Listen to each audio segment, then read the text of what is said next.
Subscribe for more.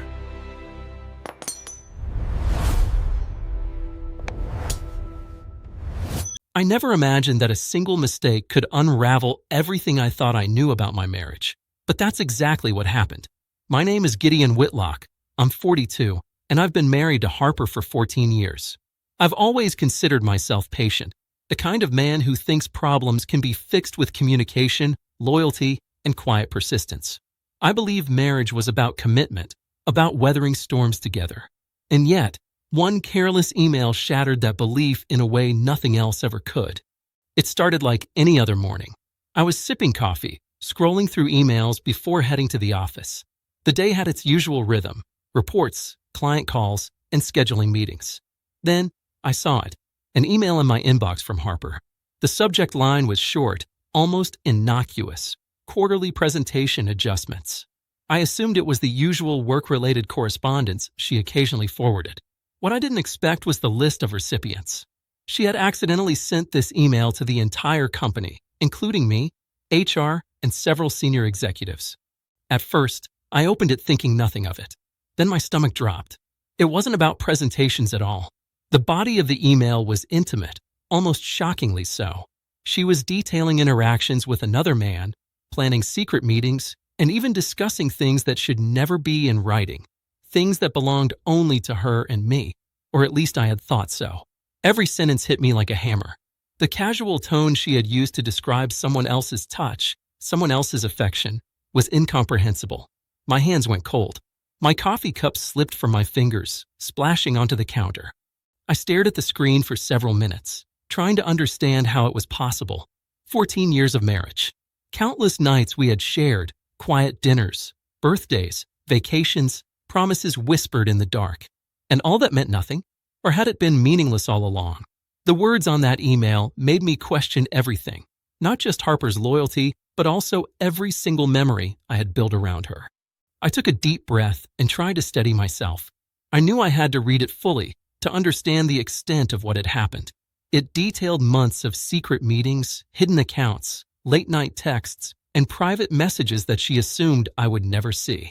My mind raced, calculating dates, trying to recall moments that suddenly seemed suspicious in hindsight.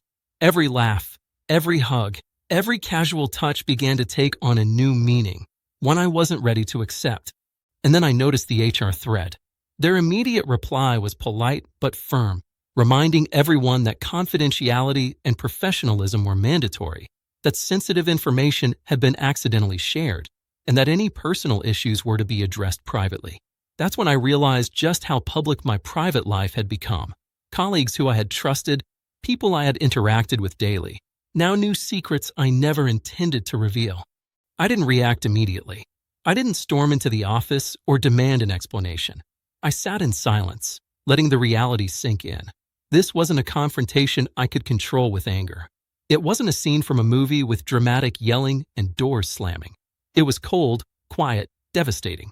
I felt a strange mixture of betrayal and clarity, an awareness that the life I thought I had was, in many ways, an illusion. The first call I made was to my closest friend, Everett Shaw. I didn't know how to put it into words at first. My voice was steady but low, the calm mask I wore to process everything without exploding. I told him simply, "Harper sent something. I saw it. It's bad." He didn't interrupt. He let me speak.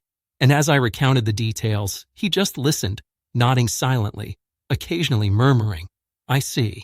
I understand." His presence grounded me, reminded me that I wasn't alone, that I could think rationally even when everything inside screamed chaos. After that, I knew I had to face Harper, but on my terms. I didn't want a screaming match. I didn't want to beg for explanations or apologies. I wanted clarity, honesty, and above all, my dignity intact. I sent her a message. "We need to talk tonight. No interruptions. Just the two of us." That evening, she arrived home, unaware, or perhaps pretending to be, of the storm she had unleashed. I had dinner ready but didn't sit. I remained standing, leaning against the counter, watching her.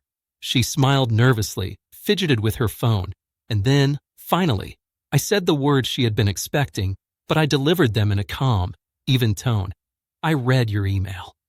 Her face changed instantly. Shock, panic, and something else I hadn't seen before, regret or maybe fear. She opened her mouth and I waited. There was no yelling. There were no excuses at first. She tried to speak, but I held up my hand. I said, I just need the truth. No lies, no sugarcoating. Everything now. She hesitated, swallowed hard, and then the truth came out. Months of betrayal, secret accounts, hidden lunches, whispered calls. She admitted it all, not with defiance, not with anger, but with a kind of cold resignation. She had thought she could compartmentalize her life, keep one foot in our marriage while exploring another path. She had been careless, and now the consequences were unavoidable. I listened. Every word stung, but I remained calm. I didn't shout. I didn't cry. I didn't collapse. Instead, I made mental notes, processed every detail, and began to realize that I had reached a point I had never thought possible: clarity. The man who had once sought resolution in every fight, who had tried to repair every fracture with patience and compromise, now understood that some things cannot be fixed by effort alone. Some betrayals are too deep to bridge. After the conversation, I made my own decisions. I changed passwords, secured my accounts, and quietly began separating our shared lives. No dramatic gestures, no public confrontations, just calm, deliberate actions.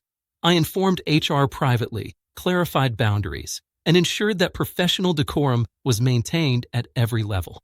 I didn't need revenge. I didn't want chaos. I wanted clarity and dignity, and I found them in my quiet, calculated response.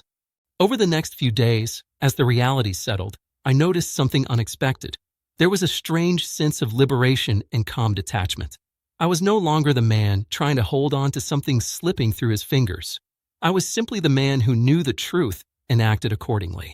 Each morning, I woke up with a little more space in my mind, a little less weight on my chest. I began to see the world clearly again, not clouded by illusions or denial. Now, months later, life has changed dramatically.